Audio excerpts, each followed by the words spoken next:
2014 నుంచి కూడా నేను ఎందుకు ఏమి ఆశించకుండా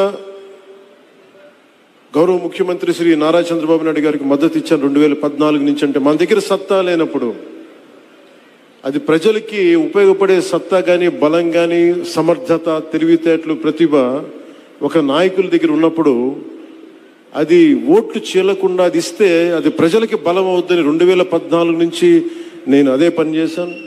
2024 కూడా ఎందుకు ఇంత బలంగా ఉన్నానంటే ఆయనే గనక ఈ రోజున అధికారంలో గనక ముఖ్యమంత్రిగా లేకపోయి ఉంటే ఈ రోజున P4 పాలసీ జీరో పావర్టీ బయటకు వచ్చేది కాదు. ఈ రోజున అప్పుల్లో కూరుకుపోతున్న రాష్ట్రాన్ని దిశానిర్దేశం చేస్తే దాన్ని బయటపడగ వేయగలిగే సత్తా ఉన్న శక్తి సరిపోయేది ఇంకెవరికీ కాదు.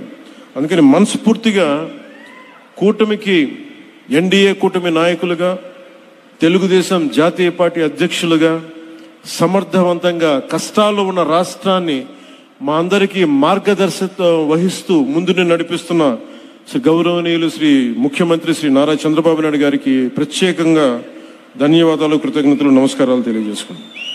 పవన్ కళ్యాణ్ గారు అద్భుతంగా మాట్లాడాడంటే తన మనసులో ఉన్నది చాలా బాగా స్పష్టంగా చెప్పాడు. అదేమిటంటే ఆయన చెప్పిన మాటలు చెప్తాను, నేను వేరేగా చెప్పను. మన దగ్గర సత్తా లేనప్పుడు ప్రజలకు ఉపయోగపడే సత్తా గాని బలం గాని సమర్థత గాని తెలివితేటలు ప్రతిభ ఒక నాయకుడి దగ్గర ఉన్నప్పుడు అది ఓట్లు చీలకుండా అది ఇస్తే ప్రజలకు బలం చేకూరుస్తుందని 2014 నుంచి చంద్రబాబు నాయుడు గారికి తన మద్దతు ఇస్తున్నాడట. అంటే ఏంటి ఆయన చెప్పేది? మన దగ్గర సత్తా లేదు, పాపం ఆయన దగ్గర సత్తా లేదంట. సత్తా ఉంది ఎవరు ఈ రాష్ట్రంలో? చంద్రబాబు నాయుడు గారు ఉన్నాడు సత్తాగా. ప్రజలకు మేలు చేసే సత్తా ఆయనకుందంట. ప్రజలకు మేలు చేసే సత్తాతో పాటు పరిపాలించగలిగిన సమర్థత ఆయన దగ్గరే ఉందంట. ఆయన జీవితంతకాలం ఆయనే ముఖ్యమంత్రిగా ఉన్నారంట, ఈయనేమో కింద సేవ చేస్తాడంట. ఇది జరిగినటువంటి విషయం.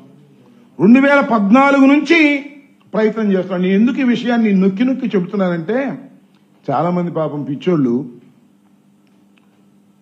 పవన్ కళ్యాణ్ ముఖ్యమంత్రి కావాలి, పవన్ కళ్యాణ్ సీఎం అని అరుస్తుంటారు కదా. మొత్తాన్ని సస్పెండ్ చేస్తాడు, జాగ్రత్త అరిశారంటే పిచ్చి పిచ్చిగా. ఆయనకి కావాల్సింది సీఎం, కావాల్సింది చంద్రబాబు నాయుడు. మీరేంటి మధ్యలో పవన్ కళ్యాణ్ సీఎం అంటే ఊరుకునేటువంటి పరిస్థితిలో లేడని కూడా ఈ సందర్భంగా నేను చెప్పదలుచుకున్నా. ఆయనకి సత్తానే లేదంట. ఏమండి నాకు అర్థం కాదా? ఎవరైనా నాకు సత్తా లేదని అనుకుంటాడా పోటీ చేసేటప్పుడు? నాకు ఈ సందర్భంగా ఒక శ్రీనారాయణ రెడ్డి గారు రచించినటువంటి ఒక గేయాన్ని ఇక్కడ మీకు చదివి వినిపించాలనుకుంటున్నాను. ఎందుకంటే నిన్న మాకు ఉగాది సందర్భంగా మా సెంట్రల్ ఆఫీసులో మా నారాయణమూర్తి గారని ఆయన చదివి వినిపించారు. నాకు బాగా నచ్చింది, ఇవాళ అది గుర్తొచ్చింది. నా దగ్గర సత్తా లేదంటున్న పవన్ కళ్యాణ్ గారికి చెప్తున్నా, అయ్యా ఆ జన సైనికులకి వీర మహిళలకి మీకు కూడా చెప్తున్నా, నా దగ్గర సత్తా లేదో అంటున్నా ఆ పవన్ కళ్యాణ్ గారికి చెప్పమని చెబుతున్నా.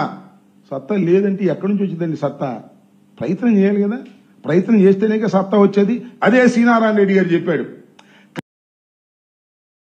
కరగనిదే కొవ్వొత్తి కాంతినెలా ఇస్తుంది, కరగనిదే కొవ్వొత్తి కాంతినెలా ఇస్తుంది, మరగనిదే నీరు ఎలా మబ్బు రూపు దాలుస్తుంది, మరగనిదే నీరు ఎలా మబ్బు రూపు దాలుస్తుంది, నలగనిదే అడుగులెలా నర్తించబడతాయి, మలసనిదే రాయి ఎలా శిల్పంగా మారుతుంది, మలసనిదే రాయి ఎలా శిల్పంగా మారుతుంది. అయ్యా పవన్ అన్నా, అసలు నువ్వు ప్రయత్నం చేస్తే కదా.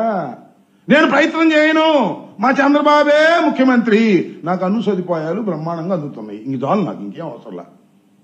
మళ్ళీ సదుపాయాలంటే వాళ్ళ కోపం వస్తుంది. నేను చెప్తే వాస్తవం చెబితే మళ్ళీ కోపం వస్తుంది.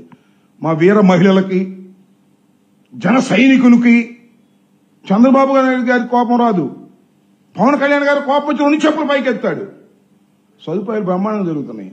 సదుపాయాలు అంతకంటే పాత మాటే, ప్యాకేజీ బ్రహ్మాండంగా అందుతుంది.